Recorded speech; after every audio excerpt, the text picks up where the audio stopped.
Oh, hi, Z. Yeah, thank you for asking me. I guess I would say for one thing, as usual, you're pretty good with your editing and blah blah blah. You know the usual stuff. I don't really need to say it. Do I agree broadly? Yeah, I mostly would say I agree with the points you make.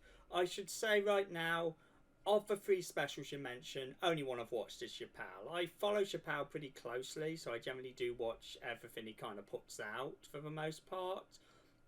Gervais, I liked him, but I wasn't hugely hyped. I mean, there's plenty of entertainment on the Netflix and on the internet and on the million other things, so can't casually just watch something I'm not that interested in. Third guy, I have no fucking clue even who he is. I vaguely saw some tweets.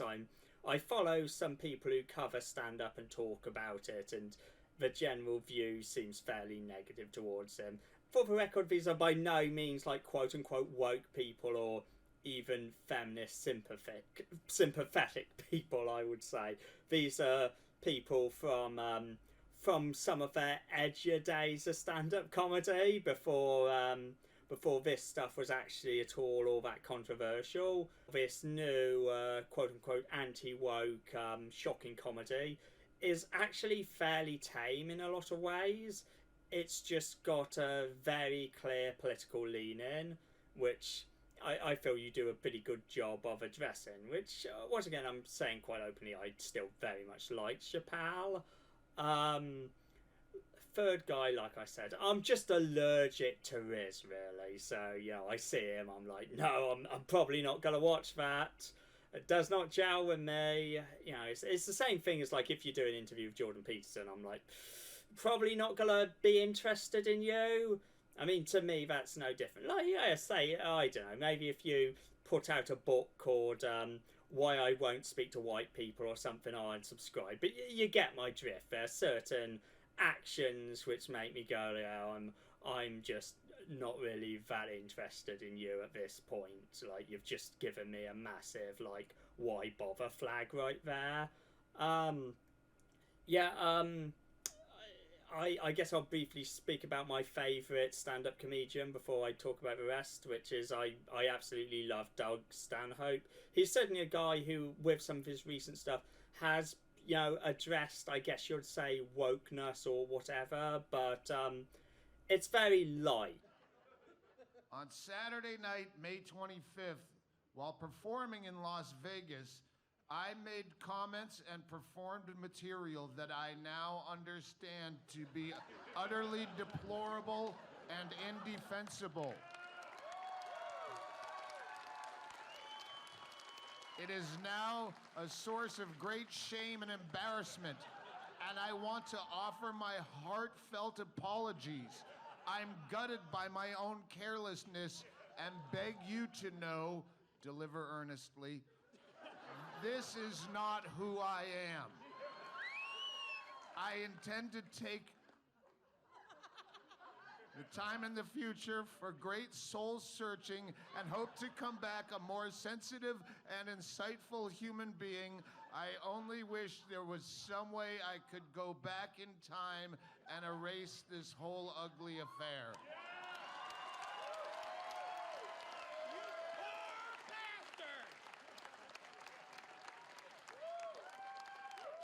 I like to get ahead of problems. I feel like I lost a lot of street cred with my people for not being outed in the whole Me Too movement. I think a lot of people were expecting that and let down when it never happened. And it's not like I don't have my stories. I've Me Too'd it up. Yeah, that was me first. I tried to start that hashtag when I was doing it about me. Me first. For the record, I was never in the rape happy deep end of that ugly part of the Me Too swimming pool with Harvey Weinstein, but in the shallow end, in the kiddie pool part, pull your dick out in front of people? How many people haven't seen my dick at this point? half my career. That would be a go-to thing if I couldn't remember my next bit on stage. I just pull my dick out. Hey, take a Polaroid picture with the Jägermeister girls and $5. Yeah, I'm pulling my dick out. I pull my dick out all the time. I pulled my dick out in front of Louis C.K. and there's a picture of it in my book.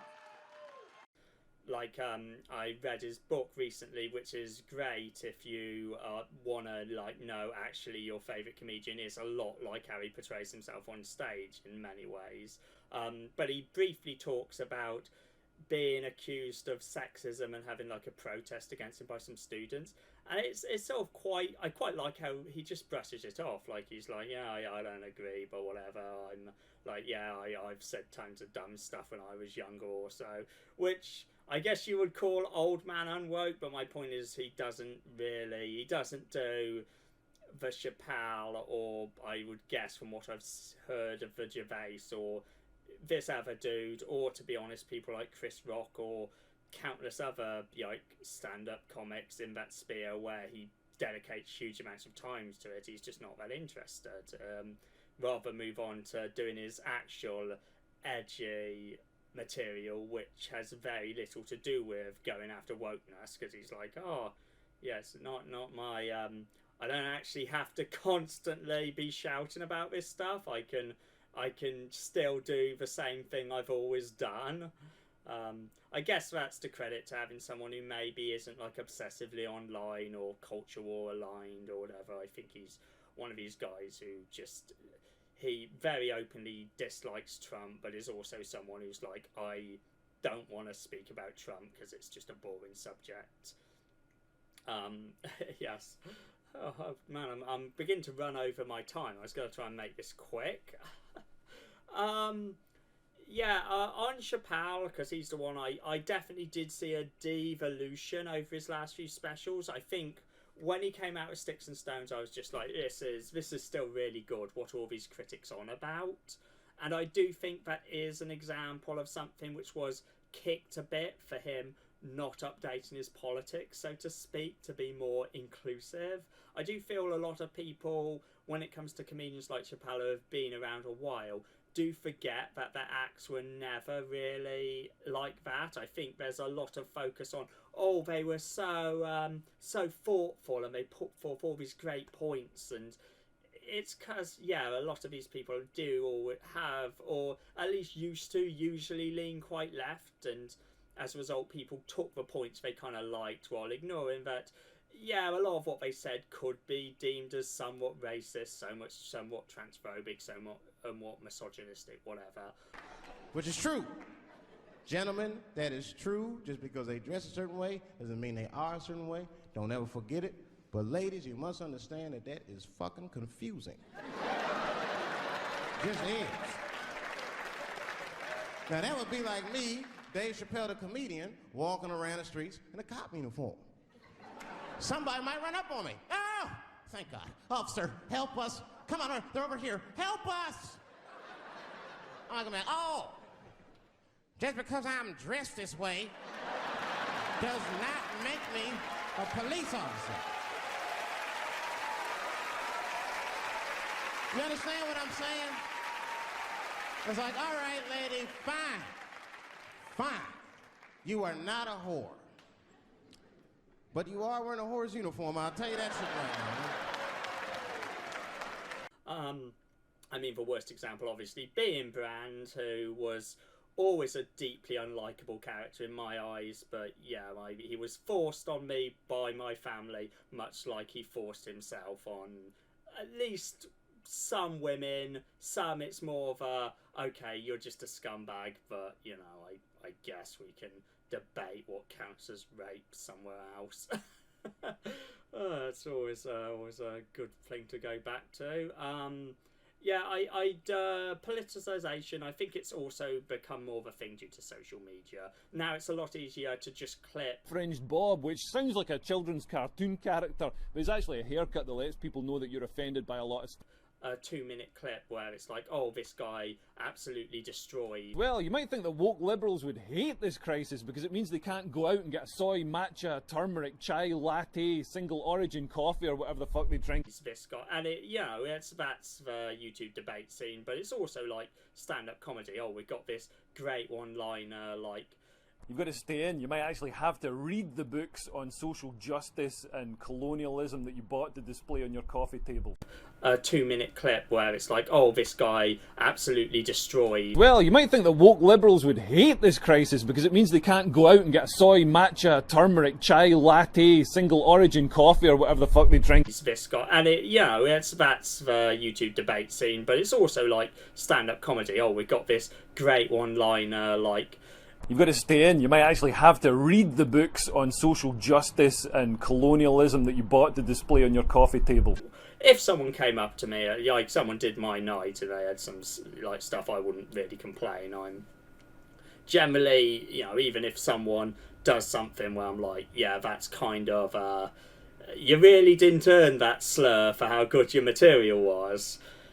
I'm not gonna make some big fuss about it. I'll probably have them back quite happily as long as I'm like, they're not trying to take the piss. As long as they're not trying to take the piss, I'm happy with that. No, I have noticed in the comedy scene a bit online there are some people who will do what I guess you would call public cancellings, which is there's some nights where like there's it's Bristol. Bristol has its reputation. Now they seem to like me over there, so maybe I should be nice about them. But there are some things where like someone has said something which I wouldn't care about, but they're still going to be talking about it. Or someone has said something where I'm like, okay, that's an asshole thing, but you don't have to make a public announcement that you're not going to host him anymore if he tries and gets a spot. Like, I just don't like that attitude. Like, if you generally think someone's gonna spoil your night, I think it's perfectly fine to politely message them and say, hey, you're if you explain why or something, I think that's fine. I think there is an issue with people trying to public shame a bit. But when it comes to cancellation, basically all the big people who cry about cancellation, if you've heard of someone who's cancelled, I don't think they count as cancelled. Like when I say I've heard of people who are cancelled, I basically mean I've heard of individuals who've said, yeah, this Bristol night didn't want me anymore, and I can sympathise on that front perfectly fine, because that's always annoying. And the thing is, the same has happened to me, but it's had nothing to do with conservative talking points. It's usually just a simple fact that if you do want to be shoot from the hip, I'm not going to be too concerned about if I offend someone. Then your politics don't matter. You are going to just have some places which won't have you. And it's something I live with. I have literally got a complaint email to me asking for an apology, which I never gave, which isn't some big principled stance. I'm just saying it didn't really seem worth my time. I went back a while later and some guy there basically said, yeah, I thought it was fine, whatever. I don't see the big deal, but it's we had this guy who did this and this, and that was way worse. I don't see why they sent you something, but it's not really once again, it's like, why would I make a big deal about it? You live with the fact that if you do this stuff and you are like a normal gigger who's just going down to a place to try some material, you may end up finding yourself, oh my god, they've got kids in the audience. I am either going to get kicked off or I'm going to bomb, because I'm going to have to completely try and make up something clean on the spot, which that's when you're like the desperate guy who, we don't really, a lot of the people in this scene are not making money. They are just like throwing money at something they enjoy doing. So we deal with unpleasant reactions at times when we're just desperate to find a spot. Let's see.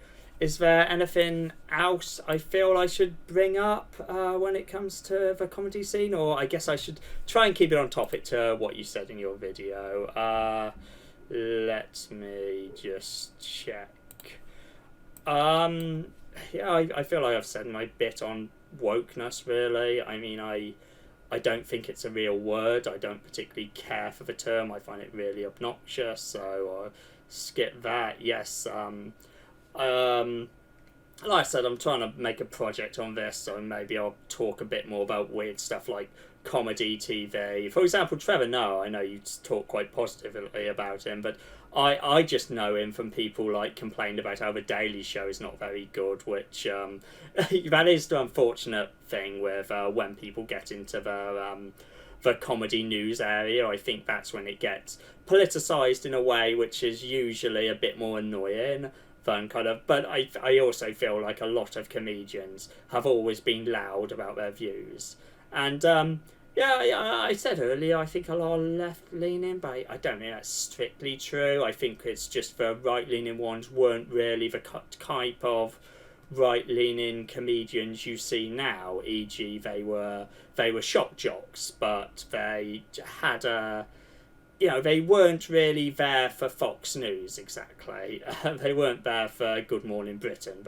They certainly would not want to talk to Jordan Peterson, or if they were, I imagine the absolute horror show that would be. I would actually enjoy seeing one of those guys do it from the shock jock era, but sadly I will probably not ever get to see that. As I said, cancellation. Yeah, if you're hearing about someone who's cancelled and you don't know who they are, they're not being cancelled by someone you know, as in personally know, chances are they're basically just being given a big boost to their career. I wish someone would try and cancel me. That would be fantastic. Sadly, it has not happened. It is clearly just in the few places which are like, you aren't really what we're looking for. And usually that's because there is, sadly for me, a bit of a market still for clean acts, and I have no interest in trying to do that. Do comedians need to be funny now? Okay, I sort of disagree here. I think Chappelle, having seen his act, I still think he's capable of being very funny. I do feel like he's being a bit lazy with his most recent special, Dreamer. Certainly it's something where, like, there are long bits where I'm like, the punchline for me just flopped because I have no interest in Little Nas. I don't dislike him. I don't particularly have an interest in him, so it's like, you just went on about some celebrity. Okay, I'm sort of following you. You're entertaining to listen to, but Sticks and Stones was way better. I can give you some obvious examples, I guess. There's a guy called Leo. The worst thing about the coronavirus crisis for woke liberals is that everybody's got an actual real thing to worry about, instead of listening to them complaining about cultural appropriation or microaggressions or mansplaining or somebody accidentally using the wrong gender pronoun because the person they're talking to has put no effort into looking like the gender that they identify as. I come from like a small sort of crappy little village, nothing to do, no shops, about 2 pubs with like a load of people in their 50s there. Yeah, nothing much. So I spend most of my time upstairs working, masturbating, that sort of thing. But I love my trips into town. Town's like the only place I do anything other than those 2 things. So our kitchen floor is kind of crappy. There's always like a cat's been sick there, or there's cleaning liquid. So we got some like clogs, just because you don't want to use your good shoes to walk around on the floor, and so I just slip on my clogs and that's fine. And then I hear like someone mention something about a town in some way, so I like grab my wallet, get downstairs, ask her, hey, can I get a lift? And I go into town and that's awesome, and then I get out, car drives off, I'm like, fuck, I'm still in my pink clogs. And it's like, our nearest town, its high street's a bad place. I mean, you got 13-year-old kids pissing into the shops next to the toilets. And so I'm terrified. I'm scared. I just want to get my junk food, get my DVDs, get out. So I like think, well, maybe if I act cool, no one will notice, no one will beat the shit out of me. So I got my music on, I got my earphones in, I'm acting like I got swagger walking along to it in fucking pink clogs. So I get my junk food and I'm coming back, I'm going towards the DVD store, and like this 6-foot chav is walking there, you know, cut blonde hair, tough looking, chain, all that shit. And we meet, our eyes meet, and I'm like, oh fuck. It's like a slow walk, a slow walk. We're both slowly passing each other, both looking, and the fucker stamps at me. He just stamps at me. And I usually I'm not a complete pussy. I mean, I'm next to the DVD store. I could yell something like, fuck you, shit-faced, you inbred hick, fuck, horse fucker, cunt, bag. But I'm wearing fucking pink clogs. I'm wearing fucking pink clogs. Motherfucking pink clogs. I should be glad he didn't break my jaw and shit down it. God knows I was asking for it, but fucking pink clogs. And yeah, that was depressing. I felt really miserable about that, you know. But